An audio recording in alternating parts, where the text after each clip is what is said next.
On va aller nos problèmes de maths maintenant. Donc chaque jour, une coopérative agricole laitière collecte 83 bidons de 22 litres de lait. Quel volume de lait est collecté chaque jour?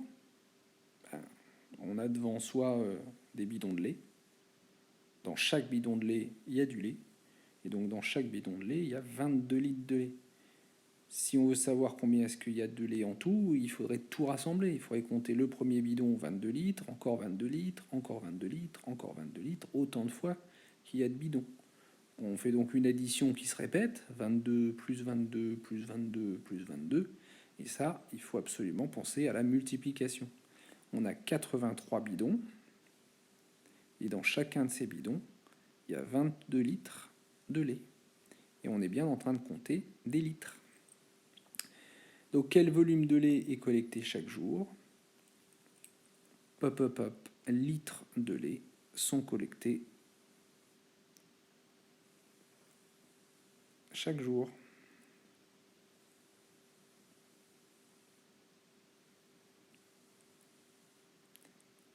Si on voulait absolument reprendre tous les mots, enfin le plus possible de mots de la question, on pouvait tout de suite dire le volume de lait collecté chaque jour est de papapam litres. On continue. Deuxième problème. Fabien, son frère et sa sœur mangent à la cantine.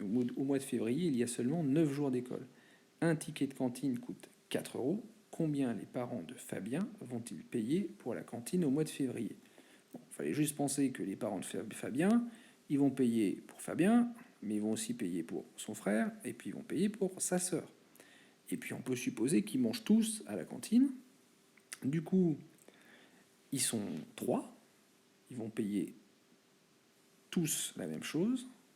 Donc ils vont payer 3 fois le prix d'une personne. Et puis le prix d'une personne, s'il y a 9 jours d'école et que pour chaque jour on paye 4 euros, et ben on va avoir un calcul comme ça. 9 fois 4, ce 9 fois 4 qui est ici, c'est le prix de la cantine pour une personne.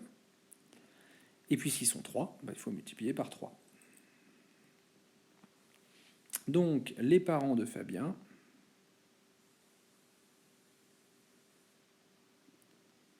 vont payer euros.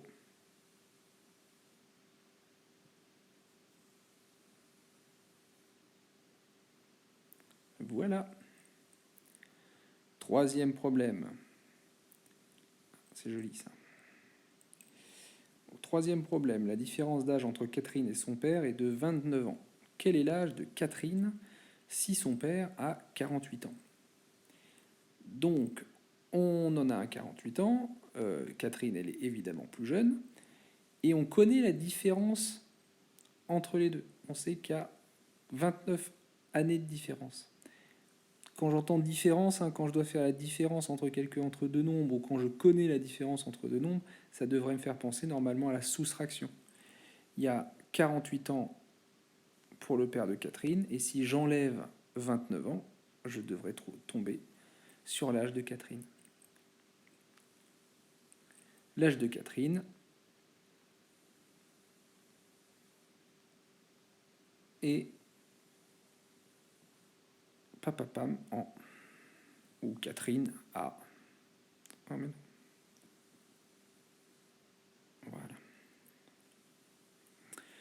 Saint Louis vécut de 1214 à 1270. Quelle fut la durée de sa vie? C'est un petit peu la même chose. On a sa date de naissance, on a la date de mort, et on veut savoir combien de temps s'est écoulé entre les deux. C'est une addition à trous, 1214 plus quelque chose égale 1270. C'est la différence entre sa naissance et sa mort. Donc là encore, une soustraction, ça va être bien. La soustraction, on fait attention, elle a un sens. Il faut commencer par le plus grand nombre. En tout cas, on ne sait pas encore faire autrement. On pourrait, mais on ne sait pas le faire. Donc 1270 moins 1214 égale sa vie dura papapam en. Voilà.